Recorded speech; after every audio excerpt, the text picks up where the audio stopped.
Welcome everybody to YSS Let's Talk. Another great program tonight. This one is really close to my heart. We're going to talk about MPACT tonight, the Marshalltown Police and Community Team. So we've got the full array of our MPACT team here tonight.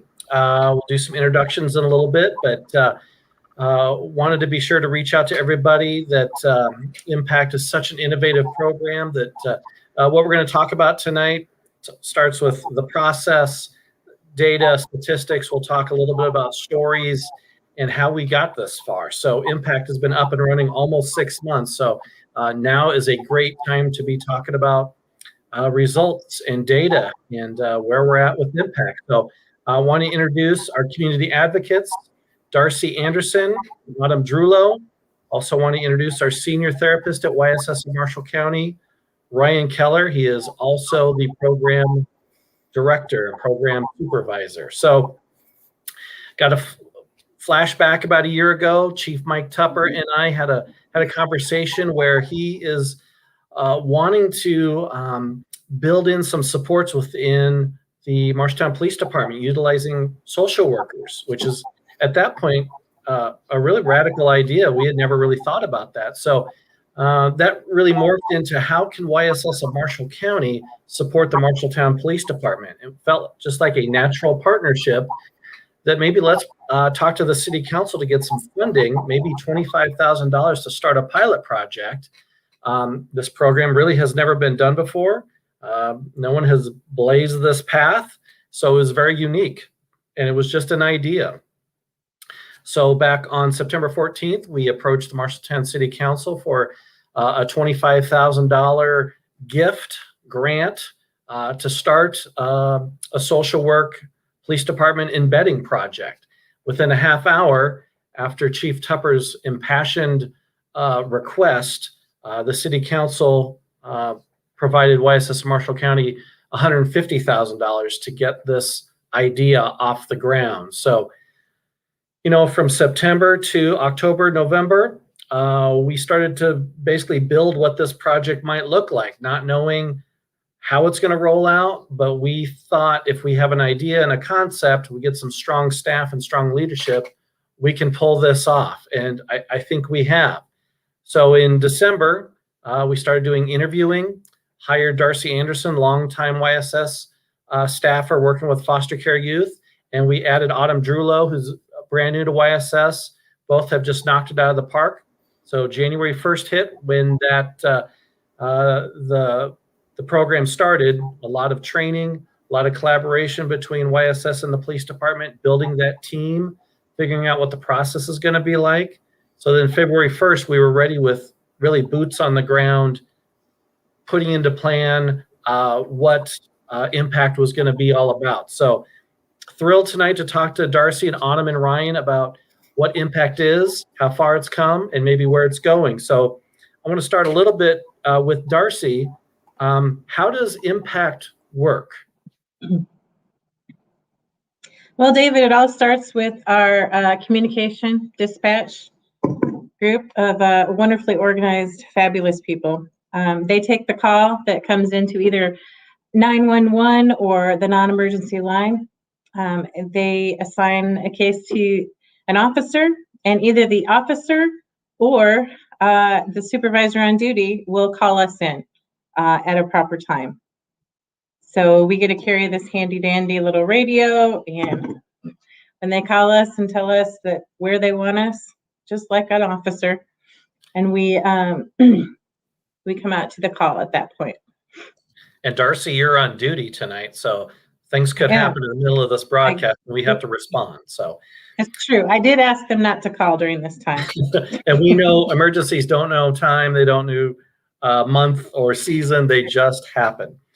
Can you talk a little bit about maybe a recent call you've had where you've put this process into play? Yeah, actually, I went to a lady's house who was having a mental breakdown. Turns out she had lost her daughter a while ago and has really been having a tough time dealing with grief.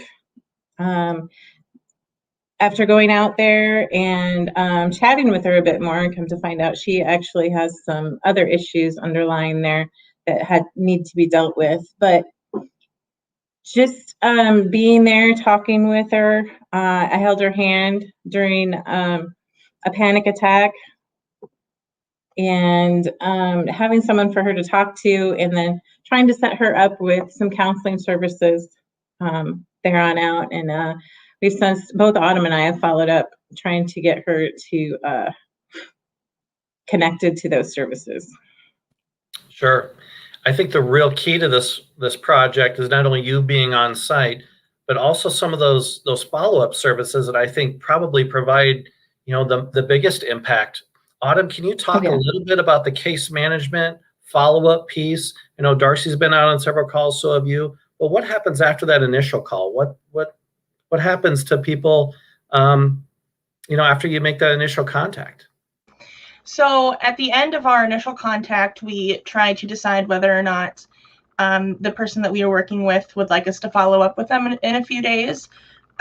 What tends to happen is maybe we make some recommendations for services, and 9 times out of 10, we want to be with you when you call, because that can be a really hard barrier for people sometimes, not quite knowing what to say or what to ask for. Sometimes people also just prefer calling themselves. So recently, for example, I was working with a family who had an elderly member of their family with dementia escape from the house, and kind of think that she didn't deserve to be at home anymore. So she went for a walk a couple miles away and got lost. Then we got her back home, and the goal then was to try to get her connected to some local agencies that can maybe stop in and give a little extra support. I offered to try to call with them, and they said, I think we kind of have it handled from here. Thank you. But I compare that to this week, where I met with somebody on Sunday who is kind of in the same situation, dementia-wise, who is getting evicted from their home. So I've been following up with them through the week to help try to establish a different place to stay, and also get connected to medical services that will help treat the dementia that she has. So even yesterday, it was a matter of going from Hy-Vee to the Salvation Army, back to Hy-Vee, so she knows that she has her medication to get through the next few days. And then we went to primary health to get her medical services transferred, because primary health is really skilled at being able to kind of take on those tasks. I think that case management is crucial, because if you're looking at the police normally responding to these calls, what would they do with these circumstances if MPACT wasn't involved? This is taking up officer time, resources, and these are non-criminal cases. These people haven't broken any laws. So really crucial initial first contact and that follow-up. But regarding that initial contact, we complete an in-depth assessment. So Ryan is our senior therapist. Ryan, why do we complete an assessment? What are being people asked, and why? Well, the assessment's really the foundational piece for what we do in terms of identifying the resources that an individual or a family might need. So, the initial part of that assessment is just the reason why they're contacting emergency services or law enforcement, so that we can kind of get a good overview of that, maybe gather some things in terms of whether or not they feel safe, their emotional state, current behaviors that they might need help with, things like that. But it's not just all the negatives. We also focus on things like strengths, their abilities, because we want to tie in to those type of things and help individuals find that path forward, and they're going to have to rely on those strengths and abilities. We are YSS, and certainly we have services we can offer to individuals, but we also try to gather things like who their primary care physician is, if they're getting current mental health services or substance abuse services, who's in the home that's being impacted by all of these things, even cultural, social, or faith type guidelines, current stressors. There's just a lot of things that we gather to understand that. And through that, we oftentimes understand too that it's not just one individual in that home that's needing help, but oftentimes it's several or all of the family members that need help. So we also help them determine, are there any suicidal issues? Is there homicidal issues? What a safety plan could be. And then the advocate takes all of that information back and starts to use that to make recommendations. Oftentimes, because Darcy and Autumn are so good at what they do, they can make immediate recommendations for a lot of things, but that also requires that follow-up would be researching some things and finding other resources that might be beneficial as well. Yeah, that initial assessment is really key in what is going to drive this particular situation, because YSS has always been kind of a youth, young adult, transition age sort of agency, but now we're dealing with seniors with dementia, young parents with children, so it kind of runs the gamut. Not only are we dealing with vulnerable populations, but we're also now working with the police department as partners. We are another tool in their toolbox. We're another resource for them. So we've been working on a lot of team building, a lot of trust-based scenarios to make sure that the advocates are safe, which we've noticed that the police department have really looked out for the advocates. Safety is always number one. Police are not going to take an advocate and throw them in a position where it's going to be dangerous. They're going to be vulnerable. So that initial assessment is usually done by the police department to determine if that situation is safe and if it's appropriate for the advocates to come out. So, we've been doing this long enough, almost 6 months. So I wanted to survey the Marshalltown Police Department to essentially say, how are we doing? Are we meeting your needs as a partner? So I at least want to report on some of those statistics. We interviewed or surveyed about 65% of the police department, or at least we had 65% respondents to our survey.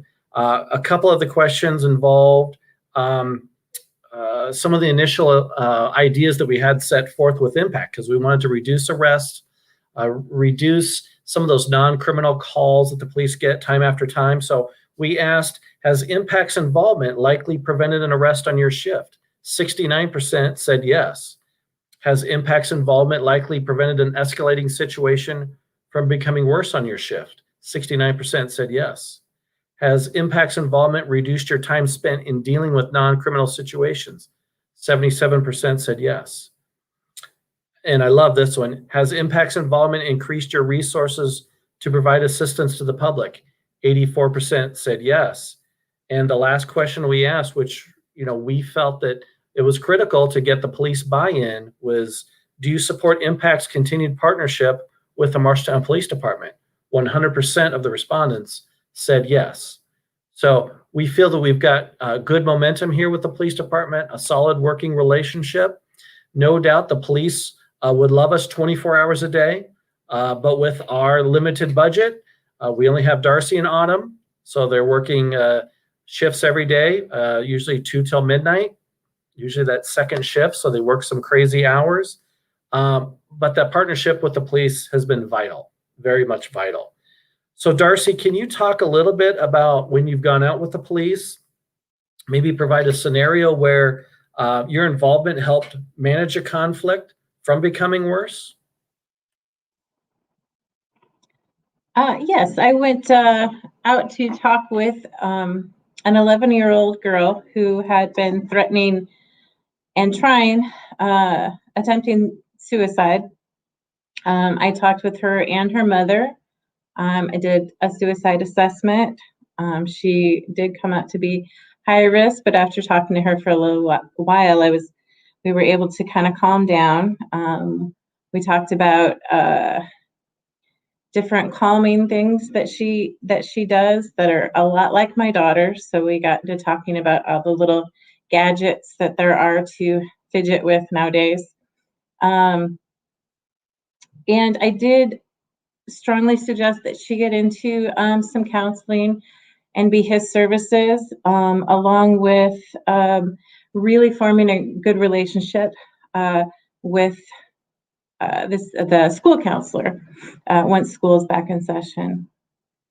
At that point, the officer was able to leave, felt that I was safe there in her hands, and he could go about his job. Yeah, as we kind of deal with a lot of these cases, you realize the police have to do a lot. If there's an issue, call the cops. And you can't arrest your way out of a suicidal situation. So thank goodness we have community advocates who can take their expertise, work with the family, so law enforcement can then go out in the field and deal with the criminal element or public safety element. Autumn, we talked a little bit about mental health.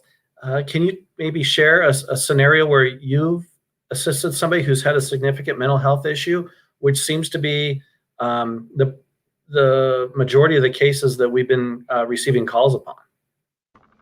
Yeah, I think the one that sticks out to me the most will always be my very first MPACT response, which also was working with an adolescent female who was, I think, having quite a bit of difficulty in her personal life, and there were a lot of emotions that were just becoming very difficult to handle.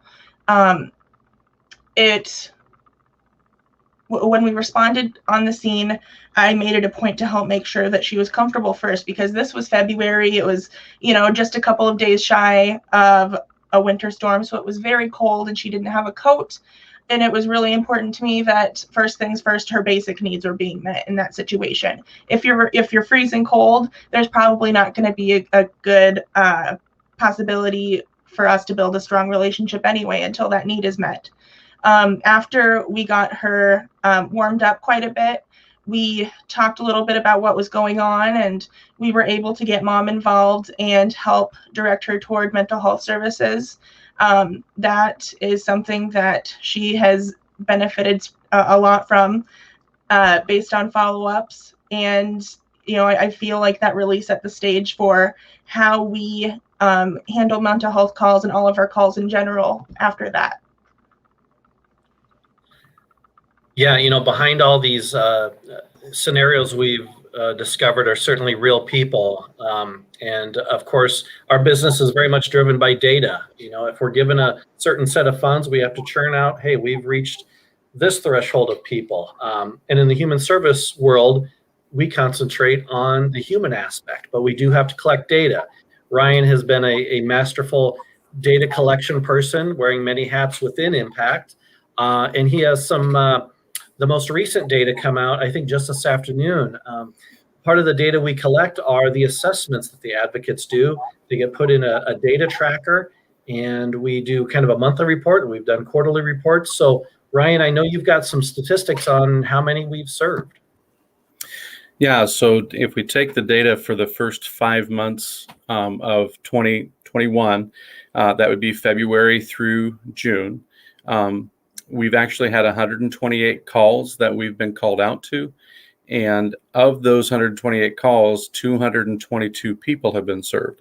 So as I kind of hinted towards earlier, we do see a lot of the time that it's not just one person in the family or the home that needs services or needs help.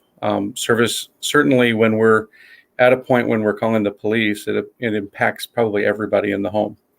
The other thing that we've gathered through that is we have identified, the primary reasons for the call. So 39% of all of those calls are mental health related. 24% are due to some form of family conflict, and then 15% are housing and homelessness. So the neat thing about that information is that the average for all 5 months is pretty much the same average that we see for each of the individual months. So that 39% of mental health related calls, which is our top call that we're out working with individuals for, is pretty consistent each month. It's right around that 39% number. So those three top primary reasons for going out make up 78% of the calls that we have. It's by far not everything. We also deal with issues that relate to abuse. We relate to issues of food insecurity, things along those lines too. But the information certainly helps us to know also from the assessments where we need to look for resources that are most pertinent to the individuals that we're serving. Yeah, those numbers are really indicative of what the police thought early on we would be reaching. They realized that they're responding to a lot of calls that aren't of a criminal nature, more social service in need. So we've certainly responded to that need, and I think we're certainly hitting those numbers. And Ryan, I'll throw it back to you again. How has MPACT made a difference in a person's life that you're working with on the therapy side of things? Because while we do refer to other agencies, we do have a lot of qualified personnel within YSS, you being our lead therapist. How has the therapy via MPACT helped somebody? Well, there's a number of cases, so trying to pick one is a little bit difficult right off. But, I think the first and foremost, what Autumn and Darcy and the Marshalltown Police Department do is they're overcoming false scenarios, maybe. They're helping individuals understand that there's not a lot of reason to be afraid. When the officers and the impact workers come out, they really are there to help. And so if we go back to my first client that I took on through MPACT, that was the very first comment they made to me when I was doing their mental health assessment and working through things, was that they had a lot of anxiety about potentially getting arrested or what might happen through that process. And we're glad to know that those kind of stereotypes were overcome. The cool thing is Darcy and Autumn make my job a little bit easier because they've already kind of paved the path for those individuals to want to accept services. And so when they come in to meet with me or one of the other therapists, they're eager to get to work. And so we've been able to help in a lot of different situations, whether it's a youth dealing with anxiety and suicidal ideations, or a family that has had some issues with domestic violence or things along those lines. We get to see and walk with them and experience the positive growth that they're having.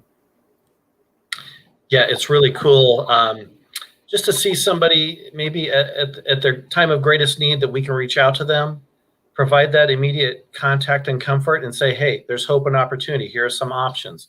Which is best for you? So yeah, I think the process has gone so smoothly, and really Autumn and Darcy on the front lines really set up that the participant or client, or they may never be a client, but set them up for success to say there is a next stage. And repeated calls to the police department is not going to bring them in any better circumstance than what they are. So we have a good process in place. Of course, MPACT costs money. So with the city of Marshalltown giving us $150,000 for this pilot project, we've already started to look at ways we can fund MPACT down the road. The critical part is we're on the clock. We know that we can only have a certain amount of time and money, just like any old household budget. Sometimes you have more month than money, but we don't want to run out of funds because we know this project works. We're churning out the data and getting those resources, and most importantly, the help to those families, individuals out in the Marshalltown area to be linked to services that they need. So with that $150,000, we've been able to write a few mini grants, receive a few mini grants, and these seem like large dollars, and they are. So $30,000 from DCAT has helped extend the life of MPACT for another few months. Intelligent out of Des Moines, we had a competitive grant submitted to them, and we were selected. The only one selected across the state for this particular grant. That was $50,000. So within the last 3-4 months of this grant, MPACT grant, we've been able to raise about $80,000. But as we know, money is going to be spent. It's on operating salaries. We don't have any fringe dollars in there. It's all going right to services for families.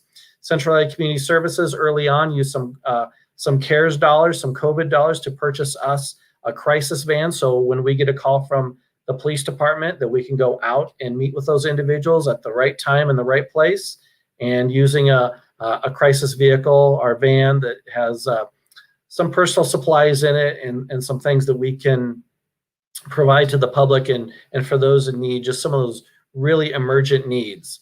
But again, we are on the clock. So if you feel the MPACT program is worthwhile, reach out to somebody in your community, your service provider, your law enforcement partner, perhaps get something started there.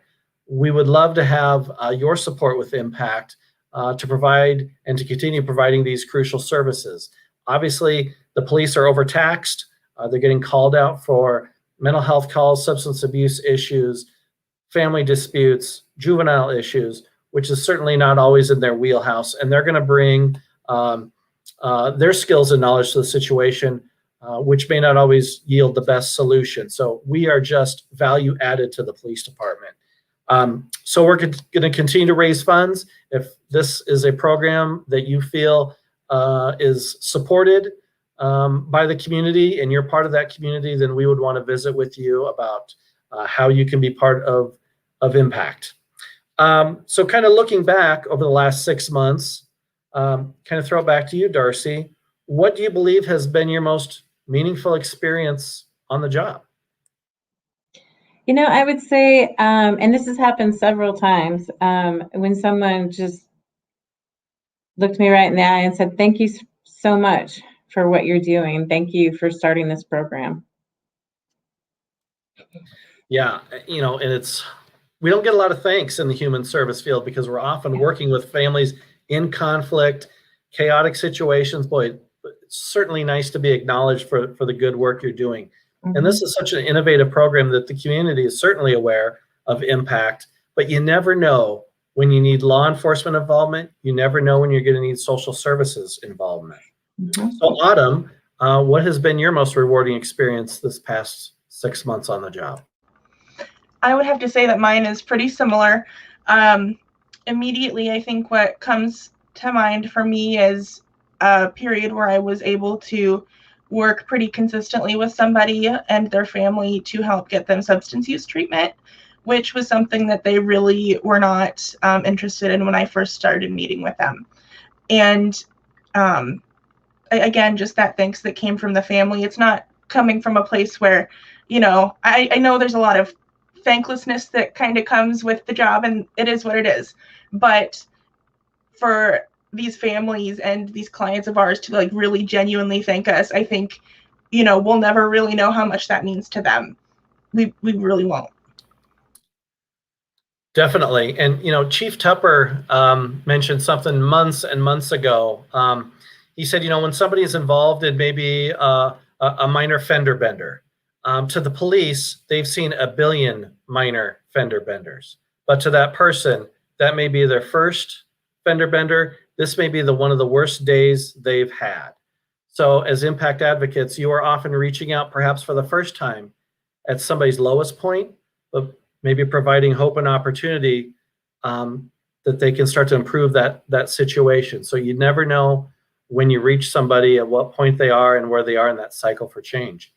And Ryan, as program supervisor, what do you feel is your most memorable takeaway for the first 6 months of MPACT? I would have to say that it's watching Darcy and Autumn in terms of the true care and compassion that they show to people, but also treating people with respect. It's a joy for me to hear from both clients or other individuals that I may have contact with that, Darcy and Autumn made that experience memorable in a good way. And it's important when we can feel that there are people out there who want to help, not that we're being a burden or anything else. So the respect and autonomy that they show towards individuals is something that speaks to me quite frequently. I agree, and it really speaks to the core values of YSS. I do want to start to wrap up here in a little bit. a little bit of a surprise here for everybody. I was notified late this afternoon by City Administrator Jessica Kinzer that MPACT was awarded the Iowa County and City Management Association's Program of the Year for the state of Iowa. It was presented to Jessica, our city administrator, in recognition of this innovative and successful program. On July 26th, that's our next city council meeting, that award will be presented to MPACT in partnership with the Marshalltown Police Department. I just saw a brief picture of what the plaque looks like. It's a very nice little display of honor, and it says, in recognition of innovative grassroots programming that has positively influenced local government and quality of life in the community. So I want to congratulate the MPACT team, the Marshalltown Police Department, and the City of Marshalltown for being recognized as having MPACTs being the Iowa County and City Management Association's Program of the Year. So great job, MPACT. Keep up the great work. We're going to be back with a new host, a new program next week. So that will be on July 22nd. Chelsea Carter will give a presentation on self-care, why it's not selfish to take care of you, and how you can practice self-care. So thanks for tuning into Let's Talk tonight. Thanks to the MPACT team for doing an outstanding job of services in the Marshalltown community. Everyone have a great night. Thanks again.